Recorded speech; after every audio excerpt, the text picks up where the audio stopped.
Hi, I'm CurtBisquera, Kirky B. I'm here today to talk to you about playing with the click. That annoying little thing that's going on in the back of my conversation with you right now is a click track. And, you know, this thing called the click track is very, very, very intimidating to a lot of musicians. Not just drummers, you know, piano players, bass players, guitar players, vocalists. I mean, all of the gamut of musicians have had or still do have the fear of a click track. It's running in the background while I talk to you for a reason. Part of my training that I developed for myself when I was going to Musicians Institute at PIT was that I really wanted to learn how to play with the click track.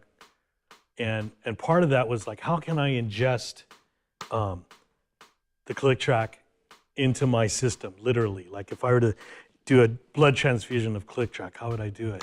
Well, I bought myself a drum machine.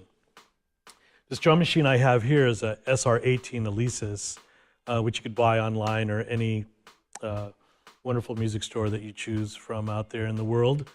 But back in the day, it was like a Roland 727 or a Roland 626 or an Alesis 16 or that's what I would use. And I would program beats, I would program just the click track, and I would play it through my stereo in my apartment in Hollywood at different tempos.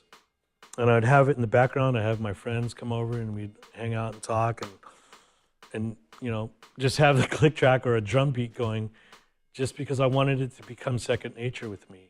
And so I'm here to just kind of, in a short period of time, show you how to do that. So right now it's playing and I'm gonna play along with it. And I'm gonna show you how to just relax along with the click track so you get comfortable in playing with the click track and not think of it as something that will kill you or destroy you or give you a disease. Because the greatest thing about a click track is you could do this. You could hit stop. And ultimately, you're the click track, you're the timekeeper. The click track is just, for lack of better words, a guide to where the tempo and the groove should be. So enough said of that. I'm going to get into playing with it, and hopefully I can shed some light and make it a little bit easier for you in the future when you decide to play with the click track. So what we have here is quarter notes at 120 BPM. Standard tempo when you turn on a drum machine, that's what you usually get when you turn it on. So I'm going to leave it at that. So what I'm going to demonstrate here is just how to get comfortable with the click by playing along with it, starting with the hi-hat first. Like I said, it's 120 BPM, quarter notes. And what I'll do is I'll sit there with the drum machine or the click track or Pro Tools or Logic or whatever, and just sit there and listen to where that click is. Take a deep breath, relax, don't amp out, don't try to guess where the next click is going to be. Just allow it to become part of you, allow it to become part of the drum set. So to start to get comfortable with it, I just start playing quarter notes along with it on the hi-hat.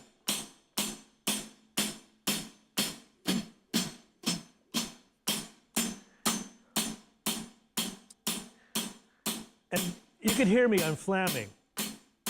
I just got through eating lunch, so maybe it's a little behind, maybe it's a little ahead. Maybe if I have a coffee, it might be a little more ahead, I'm not sure. But right now, here's where I'm feeling it. Again, it's, West Coast time, it's 2:30 p.m., so here's where my time is for right now. Okay, right there, it's starting to feel really good. Let me add backbeat, or better yet, kick drum on 1 and 3. 1, 2, ready, go.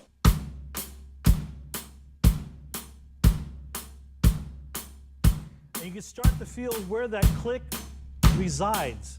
Again, it's a drum machine, so it's going to be entirely the same all the time. Once I start to feel comfortable with that, I could start to feel the groove and the hump. I could feel where the time resides. My clock versus the drum machine clock. Now, you'll start to feel yourself, if you're rushing, it'll start to flam, and you'll hear that. It's a little bit urgent. There's a lot of flam between the hat and the kick. Okay, I gotta relax. All right, there, that feels better. It's just relaxing with that quarter note, relaxing with the time. Again, I'm playing eighth notes on the hat, so that's gonna help guide me even better to play the click because it's playing the eighth note.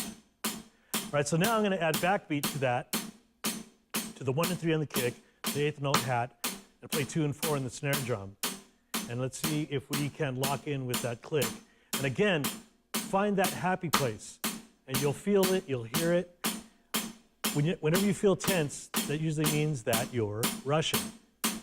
If you feel a little relaxed and it's flamming, you're dragging. Again, you don't want to bury the click, you don't want to rush the click, you don't want to be behind it. You just want to play with it so it feels good. So your feel feels good with the click. So I'm going to try to demonstrate that for you. Here we go. 1, 2, ready, go.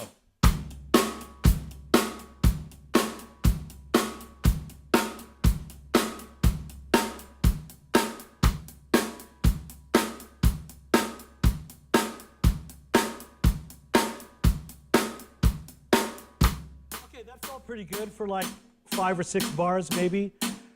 There was a couple where I was rushing, I could feel it. There was a couple where I was laying back, where I was trying to adjust. But now, I want to find where that happy place is by playing halftime up against the quarter note at 120 beats per minute. So let's try that, okay? Here we go. 1, 2, ready, go.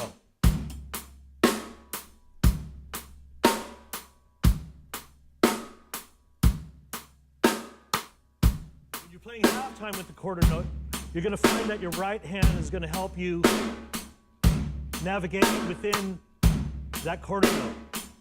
Navigate within 120 beats per minute with that right hand. Let's try that again, halftime.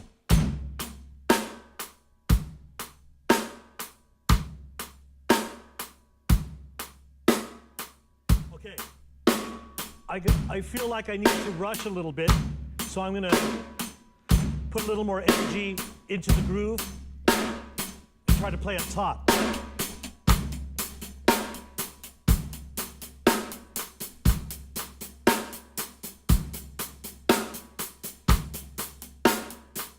Notice I started playing the hi-hat a little bit harder and louder, a little bit less accent on the eighth notes, and kind of sitting up in my seat a little bit to give the illusion to my mind that I'm playing in front, which that helps. And again, it's a psychological thing as well as physical to play with the click. So if you feel like you need to play on top, lean forward a little bit. That always helps me. Leaning forward.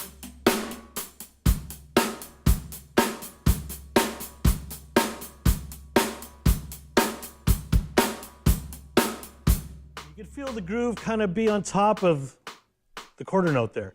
Okay, now I'm going to do the same thing, but try to lay it back, West Coast style. Something like this.